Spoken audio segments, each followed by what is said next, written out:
Bonjour. Oui, bonjour. Alors, bienvenue pour cette deuxième émission de l'année 2025. Yeah. Lève-toi et marche.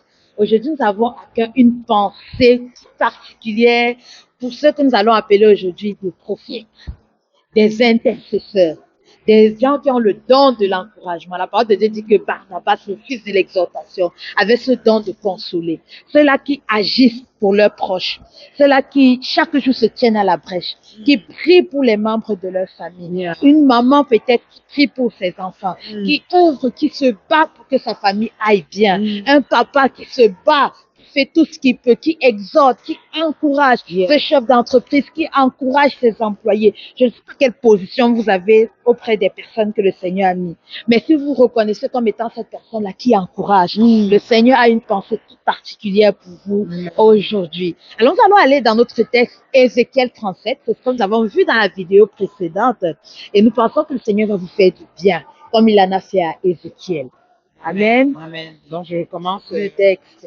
verset Ézéchiel 37. La main de l'Éternel fut sur moi, et l'Éternel me transporta en esprit et me déposa dans le milieu d'une vallée remplie d'ossements. Il me fit passer auprès d'eux tout autour, et voici, ils étaient fort nombreux à la surface de la vallée, et ils étaient complètement secs.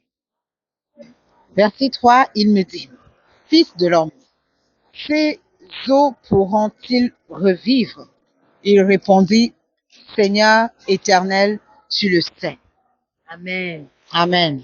Alors ici, nous parlons aux personnes qui encouragent. Ça fait peut-être depuis des années que tu encourages ton enfant à reprendre ses études. Et rien ne semble changer. Ça fait des années que tu pries pour la conversion de ton frère, de tes parents. Rien ne semble avancer. Ça fait des années que tu encourages cette personne à lancer ce projet qu'il a à cœur. Mais vous avez l'impression que la situation même a tendance à s'empirer. Ça fait des années, je ne sais pas depuis combien de temps tu encourages. Tu te demandes, mais je fais mal les choses. Est-ce que je suis même vraiment à ma place? Est-ce que je ne me prends pas pour ce que je ne suis pas? Est-ce que j'entends vraiment de Dieu? Est-ce que c'est vraiment même la volonté de Dieu de changer cette situation? Et le Seigneur a une pensée pour toi, comme il a eu pour le prophète. Exactement au moment où le prophète reçoit cette vision, quand on lit le livre d'Ézéchiel, les 36 premiers chapitres, Ézéchiel présente la difficulté du peuple d'Israël. Il est un prophète qui est suscité alors que le peuple est en déportation. Et il parle, il exhorte le peuple. Il dit, revenez à l'Éternel, vous vous êtes détournés, revenez, les choses vont changer. Il ne fait pas qu'exhorter. On voit Ézéchiel faire des jeûnes. Et ces jeûnes sont même très drastiques. Il se couche d'un côté pendant 132 jours. Il se couche de l'autre côté. Il mange des nourritures préparées sur des excréments d'animaux. Il fait tellement de choses. C'est-à-dire, au-delà d'encourager l'autre, il porte le poids de la situation. Il fait tout ce qu'il peut. Il est un vrai prophète. Et pourtant, les choses n'ont pas l'air de changer. Et Dieu lui montre, en fait, qu'est-ce qui se cache derrière la situation. Pourquoi les choses n'ont pas l'air de changer? Derrière ça, Dieu veut lui dire, tu es un même prophète. Je t'affirme dans ton identité, dans ton rôle. Je te confirme que tu fais bien les choses. Mais en fait, il y a quelque chose qui fait que la situation ne semble pas changer. Le Seigneur lui pose le diagnostic de l'état interne du peuple. En fait, tout ce que tu dis n'arrive pas à passer parce qu'au-dedans d'eux, ils sont comme morts. Et nous allons prier aujourd'hui pour que les yeux du cœur, les yeux spirituels s'ouvrent, pour que les sens spirituels de ces personnes qui encouragent s'ouvrent. Quand vous voyez quel est le véritable problème de la situation. Amen. Vous faites bien les choses, mais derrière, il y a une réalité qui fait que malgré toutes les paroles que vous avez dites, toutes les prières que vous avez faites, tous les jeûnes, tous les efforts, rien ne semble marcher. Alors que nous sommes en train de parler, je crois vraiment que le Saint-Esprit qui a mandaté cette émission est en train de vous ouvrir les esprits. Ne cachez pas, n'ayez pas peur des visions, peut-être que vous allez voir. Le prophète avait peut-être été horrifié par cette vision, mais le Seigneur n'est pas en train de vouloir vous effrayer. Il veut juste vous montrer qu'est-ce qui se passe. Ça peut être une pensée qui vous vient à l'esprit, là maintenant, alors que nous sommes en train de parler, ou un sentiment fort de profonde tristesse, qui vous montre en fait pourquoi les choses semblent pas évoluer. Ça peut être une pensée de quelqu'un que vous écoutez, un rêve. En fait, je crois qu'alors que nous sommes en train de parler, les esprits sont en train de s'ouvrir.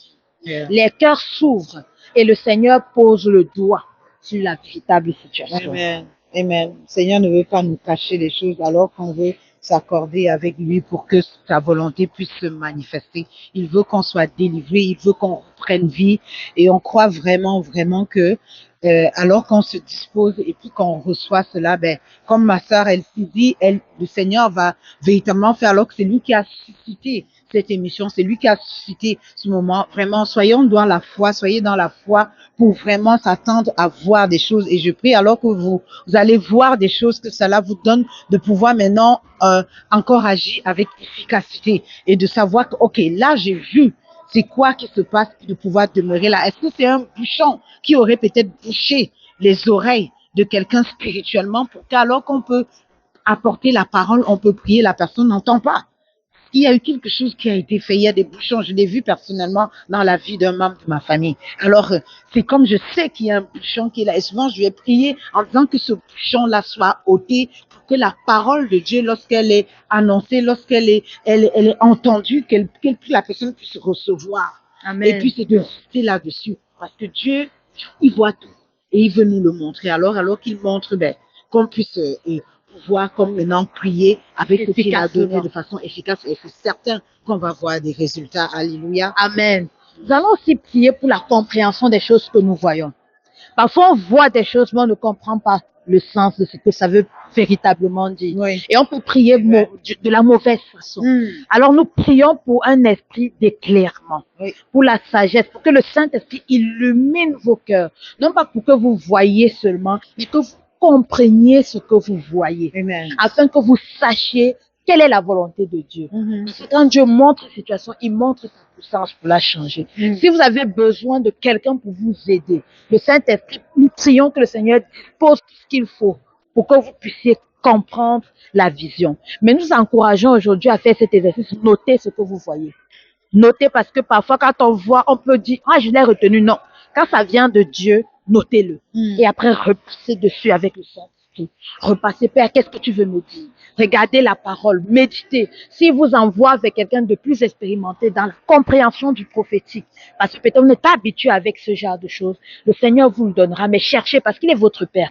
Il va vous parler. Alors que nous prions pour ça, nous allons continuer. Le Seigneur ne s'arrête pas juste à vous donner l'explication.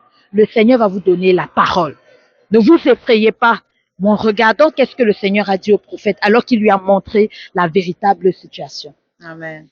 Il me dit, prophétise sur ces eaux et dis-leur, ossements desséchés, écoutez la parole de l'Éternel.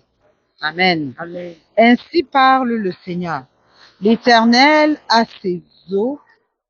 Voici, je vais faire entrer en vous un esprit et vous vivrez. Amen. Je vous donnerai des nerfs, je ferai croître sur vous de la chair, je vous couvrirai de peau, je mettrai en vous un esprit et vous vivrez et vous saurez que je suis l'Éternel. Amen. Je prophétisais selon l'ordre que j'avais reçu et comme je prophétisais, il y eut un bruit et voici, il se fit un mouvement et les eaux s'approchèrent les uns des autres. Amen. Je regardais et voici, il leur vint des nerfs, la chair crue et la peau les couvrit par-dessus. Mais il n'y avait point en eux d'esprit. Verset 9.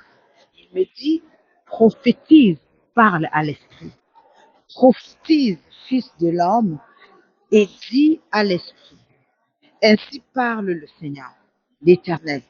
Esprit, viens des quatre vents, souffle sur ces morts et qu'ils revivent. Amen. Amen. Amen. Alors nous allons voir ici, le Seigneur donne une vision et le Seigneur donne la solution à la vision. Alors que nous voyons des choses, comprenons même le sens. Parfois on est trop actif à prier. Alors que le Seigneur Jésus nous révèle dans sa parole un secret. Il dit, tout ce qu'il demande au Père est exaucé.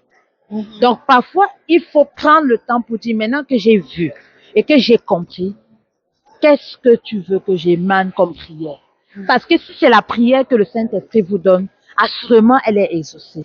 C'est pourquoi quand Jésus était devant le tombeau de Lazare, il pouvait dire, Père, je te rends grâce parce que je sais que tu m'exauces toujours. Lazare n'était même pas encore ressuscité. Il n'avait même pas encore donné un ordre aux morts. Mais il savait que quand c'est lui qui prie, parce qu'il prie toujours selon la volonté parfaite de Dieu, il est exaucé. Dieu se tient derrière sa parole pour l'accomplir. Maintenant que le Seigneur a ouvert vos yeux et qu'il vous a révélé la situation et qu'il vous a expliqué, vous avez compris le sens, nous allons maintenant prier pour l'écoute. Plusieurs fois dans la parole, le Seigneur dit, écoute Israël. Parfois, c'est ce qui nous manque. On n'a pas cette capacité d'écoute. On est trop rapide à agir. Seigneur, je prie que les âmes, les esprits des personnes soient disposés, que les gens prennent du temps pour t'écouter. Seigneur, j'ai vu la situation que tu me montres. Seigneur, merci pour l'explication que tu me donnes. Merci pour le courage. Maintenant, Seigneur, comment veux-tu que j'adresse la situation? Et recevez simplement. Nous en avons tellement besoin. Pendant qu'on parle, je me dis, waouh, je suis en train de penser moi-même à des situations que j'ai dans ma vie. Je me dis, oui, Seigneur. Et surtout, de ne pas se décourager. De ne pas se décourager. On voit ici combien on apprend. C'est parce que le prophète, lui, il faisait déjà des choses. Et il faisait bien. Mais on voit que là, il fallait qu'il passe à un autre niveau. Donc, au fur et à mesure qu'on persévère et qu'on est là à toujours s'attendre à Dieu, ben, on est certain qu'il y a des choses qui ne sont pas assez pour qu'on puisse voir les choses changer, ben, il va nous amener à le découvrir. Donc, c'est surtout de rester là et d'être encouragé. Se dire, non, il n'y a pas la solution ailleurs. Parce que ce n'est qu'en Jésus. Il a les paroles de Jésus, c'est dans la parole de Dieu. Amen. Que me réattacher à Dieu. Il est fidèle. Amen. Et donc, on avance. Amen. Alors que le Seigneur est en train de vous révéler sa volonté. C'est peut-être un mot qui vous dit. Le Seigneur peut te dire gloire. Il veut que, alors que tu as vu la situation, proclame la gloire. Alors que tu as vu la situation, parfois on voit et on veut combattre, alors que le Seigneur est peut-être en train de vous dire le combat est déjà remporté. Donc, il peut vous dire victoire. Proclame la victoire. Il peut vous dire maintenant combat aussi. Combat. Mais en fait, ne voyez pas juste et allez prier, mais voyez et recevez la pensée de Dieu par rapport à la situation. Et prononcez juste la pensée de Dieu. Là, on parle aux prophétiques parce qu'on parle aux personnes qui ont le don d'encouragement. Ça marche beaucoup avec qu'est-ce que le Seigneur dit et non pas qu'est-ce qu'on croit qu'il faut. Et nous prions, Saint-Esprit, je prie dans le nom de Jésus, que tu sanctifies la bouche des personnes, de ces intercesseurs que tu as placés dans les familles, que tu leur donnes la sagesse de comprendre et de discerner quand parler et surtout qu'est-ce qu'il faut dire, de parler avec courage, de proclamer, de ne pas se perdre dans des batailles inutiles alors qu'ils voient des choses qu'ils ne voyaient pas avant. Seigneur, qu'ils proclament juste ta parole, parce que quand ta parole sort, elle a le pouvoir de changer. Tu t'es adressé à des eaux et des eaux se sont relevées. Seigneur, tu veux encourager ces personnes qui intercèdent dans leur famille. Tu veux changer la situation. Tu les amènes plus haut. Seigneur, je prie que dans leur bouche maintenant ne soient que tes paroles. Alors qu'ils sont peut-être dans une conversation, que ce soit tes paroles qu'ils prononcent. Alors qu'ils sont même dans leur prière personnelle, que ce soit tes paroles. Qu'ils prennent autorité. Je prie pour le don de foi. Parce que parfois, quand on vit certaines situations, on a besoin d'un don de foi particulier. Que le Seigneur augmente votre foi. Que le Seigneur vous donne aussi, augmente votre autorité spirituelle, que ce soit divin, qu'il y ait quelque chose de nouveau. Et alors que vous allez parler, que l'autorité de Jésus-Christ s'embrase de vos mots. Que l'autorité du Seigneur Jésus-Christ s'embrase. Prenez courage. Vous êtes de vrais prophètes, de vrais intercesseurs. Pour la gloire de Dieu. Et cette situation change. Quand le prophète a prophétisé, les choses se sont remises. Il a dit tout d'un coup, il y a eu un bruit. Les choses changent. Et je déclare dans le nom de Jésus, je prie que vous allez voir les choses changer. Amen. Et qu'il y aura la vie. Alors nous allons proclamer aujourd'hui maintenant. Allons ensemble. Seigneur, je déclare la vie. Seigneur, je déclare les mots. Déclare les mots. Que tes mots soient mes mots. Que tes mots soient mes mots. Et en ton nom, Seigneur. Et en ton nom, Je déclare ta parole. Je déclare ta parole. Et je déclare que je la vois. Je déclare que je la vois s'accomplir. Dans le nom de Jésus. Dans le nom de Jésus. Amen. Amen. Amen. Amen. Amen. La dernière partie du texte nous dit qu'il n'y avait pas de... Alors que la situation changeait, le Seigneur a demandé au prophète d'appeler l'Esprit. Alors que nous avons appelé l'Esprit sur vous, nous voulons qu'à votre tour, vous appelez l'Esprit sur la situation. Saint-Esprit, que vous dites, Saint-Esprit, je t'appelle dans cette situation. Je t'appelle dans cette situation. Viens et fais ce que toi seul peux faire. Viens et fais ce que toi seul peux faire. Glorifie Jésus. Glorifie Jésus. Glorifie ton Saint-Nom. Glorifie ton Saint-Nom. Dans le nom de Jésus. Dans le nom de Jésus. Amen. Amen. Amen. Amen. Oh, soyez encouragés, hein. Soyez encouragés. Et on croit vraiment que alors qu'on est sur la bonne voie, on est sur le chemin, et le chemin qui est Jésus, c'est Jésus-Christ. Alors qu'on parle la parole qui est encore Jésus, on proclame la vie qui est encore Jésus, on est certain qu'on va voir les choses, on va voir la volonté de Dieu se manifester, cette volonté qui est que nous soyons dans une vie de paix, dans une vie de bonheur. Et nous déclarons vraiment qu'en ce début d'année et tout au long de l'année 2025, tout le bonheur et la grâce de Dieu vous accompagnent dans tous les aspects de votre vie. Tenez ferme, soyez dans la foi, et que la grâce de Dieu vraiment soit votre portion tous les jours, tous les jours. Amen. Amen. Amen. Je vais juste vous laisser, j'avais à cœur de partager cette histoire. Je la laisse là. Le témoignage du pasteur Kenneth Hagin. Il avait prié pendant de nombreuses années pour la conversion de son frère aîné. Il priait, et puis à un moment donné, il disait, mais Seigneur, je prie depuis des années, et rien ne change. Tout d'un coup, le Seigneur lui dit, tu n'as pas encore pris autorité.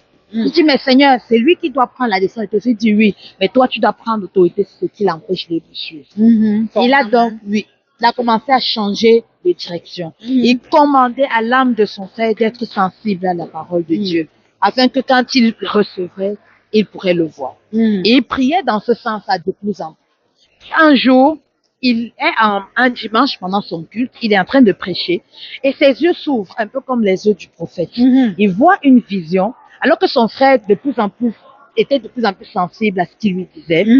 Son frère, malheureusement, vous savez, l'ennemi n'aime pas lâcher les gens. Quand son frère essayait de s'approcher, il a eu un combat dans son couple, et le divorce est arrivé. Son frère était brisé par cette situation, et il était assis dans un jardin. C'est le pasteur qui le voit dans la vision, en train de penser qu'il va se lever dans la colère. Il va aller assassiner sa femme et il va assassiner le nouvel amoureux de sa femme. Comme ça, et après, il va se tuer lui-même. Comme ça, tout le monde perd et quitte cette souffrance. Et quand il voit et il entend les pensées, ça, c'est des esprits méchants qui insufflent ce genre de pensée. Alors, le pasteur comprend qu'il est toujours dans cette mouvance de prendre autorité. En plein sermon, il s'arrête. Il comprend qu'il doit prendre autorité. Il dit simplement, je t'ordonne, esprit méchant, cesse d'oppresser cet homme. Parce qu'il ne pouvait pas prononcer le nom de son frère en pleine assemblée. Je commande que tu le lâches, que maintenant son esprit soit disponible à recevoir Jésus-Christ. Je commande une nouvelle naissance maintenant. Amen. Et qu'une vie nouvelle arrive dans la vie de cet homme. Il arrête là et il continue de prêcher. Et il savait que c'était la bonne parole, c'était le bon moment. Amen. Le soir, quand il rentre chez lui, son frère revient et dit, tu ne devineras jamais ce qui s'est passé. J'étais assis dans le jardin, j'étais tourmenté par l'esprit de meurtre, je voulais tuer ma femme, je voulais tuer ceci, mais tout d'un coup, je me suis senti bien, j'ai eu la paix et j'ai senti que c'est Jésus qui m'avait sauvé et puis j'ai donné ma vie à Jésus, je veux lui appartenir, je veux le servir. Et depuis ce jour-là, son frère n'est plus jamais retourné dans le monde. C'est vraiment des témoignages concrets de ce texte. Je vous laisse avec ça pour que ça vous donne la foi. Et que ce que le Seigneur a fait pour le pasteur Kenneth Hagin, qu'il le fasse dans vos différentes situations. Et dans nos vies aussi. Et dans nos vies entières. Amen. Nous vous laissons avec ça et nous bénissons le Seigneur pour vous. Allez, laisse-toi, Emma. Amen.